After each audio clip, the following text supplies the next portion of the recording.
नमस्कार दोस्तों, कैसे हैं आप लोग। स्वागत है आपका मेरे चैनल यूपीएससी टीवी में। आज हम आपको यूपीएससी मेंस 2018 के 8वें प्रश्न को सॉल्व करवाने वाले हैं। ये प्रश्न एक केस स्टडी है, तो आइए देखते हैं क्या है कि अपने मंत्रालय में एक वरिष्ठ अधिकारी होने के नाते आपकी पहुंच महत्वपूर्ण नीतिगत निर्णयों तथा आने वाली घोषणाओं जैसे सड़क निर्माण परियोजना तथा जनता के अधिकार क्षेत्र में जाने से पहले हो जाती है। मंत्रालय एक बड़ी सड़क निर्माण परियोजना की घोषणा करने वाला है, जिसके लिए खाके तैयार हो चुके हैं। नियोजनों ने इस बात का पूरा ध्यान रखा है कि सरकारी भूमि का अधिक से अधिक उपयोग किया जाए ताकि निजी भूमि का कम से कम अधिग्रहण करना पड़े। निजी भूमि के मालिकों के लिए क्षतिपूर्ति की दरें भी सरकार के नियम के अनुसार निर्धारित की गई हैं। निर्मलीकरण कम से कम हो, इसका ध्यान रखा गया है। ऐसी आशा है कि परियोजना की घोषणा होते ही इस क्षेत्र और आसपास की भूमि की कीमतों में उछाल आ जाएगा। इसी बीच संबंधित मंत्री ने आपसे आग्रह किया है कि सड़क का पुनः संरेखण इस प्रकार किया जाए जिससे सड़क मंत्री के 20 एकड़ के फार्म हाउस के पास से निकले। इसके साथ ही मंत्री ने यह भी सुझाव दिया है कि वह आपकी पत्नी के नाम प्रस्तावित बड़ी सड़क परियोजना के आसपास एक बड़ा भूखंड प्रचलित दरों पर, जो कि नाम मात्र का ही है, उसको बेचने में सहायता करेंगे। मंत्री ने आपको यह भी विश्वास दिलाने का प्रयास किया है कि इसमें आपका कोई नुकसान नहीं होगा, क्योंकि भूमि वैधानिक रूप से खरीदी जा रही है।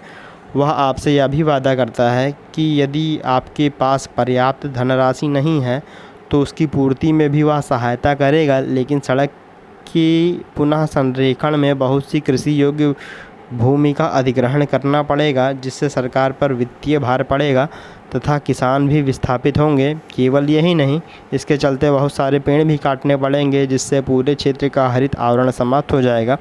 इस परिस्थिति का सामना होने पर आप क्या करेंगे? विभिन्न प्रकार के हितद्वंद्वों का समालोचनात्मक परीक्षण कीजिए तथा स्पष्ट कीजिए कि एक लोक सेवक होने के नाते आपका क्या दायित्व है।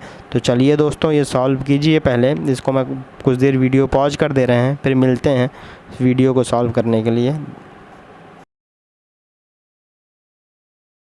प्रस्तुत केस स्टडी में मेरे सम्मुख संयुक्त नैतिक दुविधा है। जहां एक ओर मेरा व्यक्तिगत हित है, वहीं दूसरी ओर सार्वजनिक हित की भी दुविधा मौजूद है। इनमें निम्न गुणों की परीक्षा है, जैसे किसानों की समस्या में सहानुभूति और निष्कपटता का गुण, सरकारी परियोजना में सत्यनिष्ठा और ईमानदारी का गुण, मंत्री की बात मानने पर कर्तव्यनिष्ठा और पेशेवर हित का गुण हो जाएगा दांव पर। इसमें हितधारक कौन है? इसमें मैं हूँ, जो वरिष्ठ अधिकारी के रूप में हूँ। दूसरा किसान है। तीसरा पर्यावरण है, मतलब पर्यावरण के जीव जंतु। तीसरा मंत्री है और चौथा सरकार है, पांचवा सरकार है।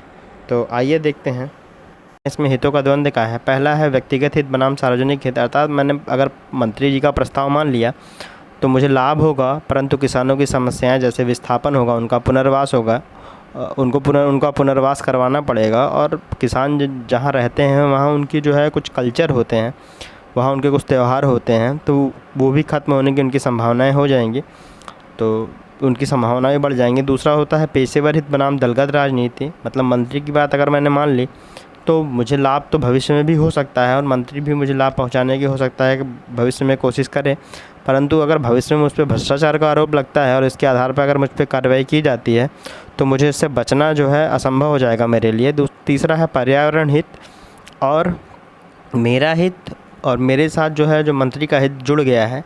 ये तीनों को, मतलब मेरा हित, मंत्री का हित बनाम पर्यावरण हित जो होगा, आइए इसमें देखते हैं क्या होता है। अगर मैंने मंत्री का प्रस्ताव मान लिया तो मेरा भी हित सच जाएगा, मंत्री जी का भी हित सच जाएगा, परंतु जो सतत पर्यावरण की अवधारणा है कि भविष्य की ज़रूरतों को ध्यान में रखते हुए आज की आवश्यकता पूरी करना, तो उस पर चोट पहुँचेगा। अगर 8 पेड़ काटे जाएंगे तो जंगली जानवरों को भी विस्थापित करना पड़ेगा और वो भविष्य के लिए नुकसानदायक रहेंगे।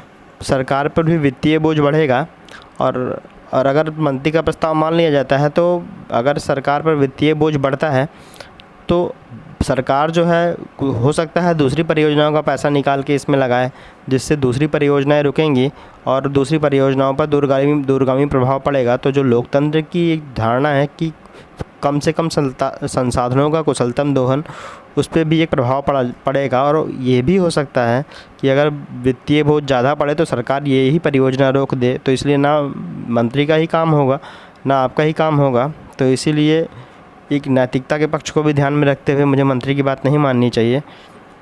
तो किन जो है हम लोग सेवकों से इसमें सीख ले सकते हैं। तो पहला है सत्येंद्र दुबे हैं, जिन्होंने स्वर्णिम चतुर्भुज परियोजना में भ्रष्टाचार के आरोप को उजागर किया था और लास्ट में जो है वो मारे भी गए थे। तो हालांकि मैं इस स्तर पे जाने की बात नहीं कह रहा हूँ, लेकिन सत्येंद्र दुबे का जो है एक उदाहरण आप दे सकते हैं। दूसरा आर्मस्ट्रांग पामे जो है, इन्हें मणिपुर में मिरेकल मैन के विशेष नाम से भी जाना जाता है, जिन्होंने 100 किलोमीटर सड़क का निर्माण बिना किसी सरकारी खर्चे के करवाया था, केवल लोगों की मदद से और स्वयं सेवकों के सहयोग से।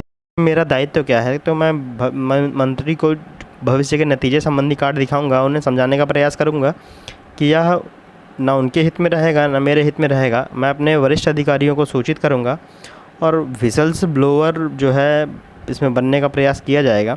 मंत्री से जुड़ी बातें जो है वो सार्वजनिक डोमेन में भी रखी जा सकती हैं और सार्वजनिक और उन पर नैतिक दबाव भी बनाया जा सकता है मीडिया और सिविल सोसाइटी के माध्यम से। तो इसका निष्कर्ष क्या है? इसका निष्कर्ष है कि महात्मा गांधी जी ने कहा था कि भूखे या गरीब को इससे कोई फ़र्क नहीं पड़ता, कि ये लोकतंत्र की जो व्यवस्था है वो तबाही के नाम पर आई है। तो अतः मैं पूर्ण रूप से मंत्री के साथ खड़ा नहीं होऊंगा और अपने कर्तव्य का उचित तरीके से निर्वहन करूंगा। तो धन्यवाद दोस्तों।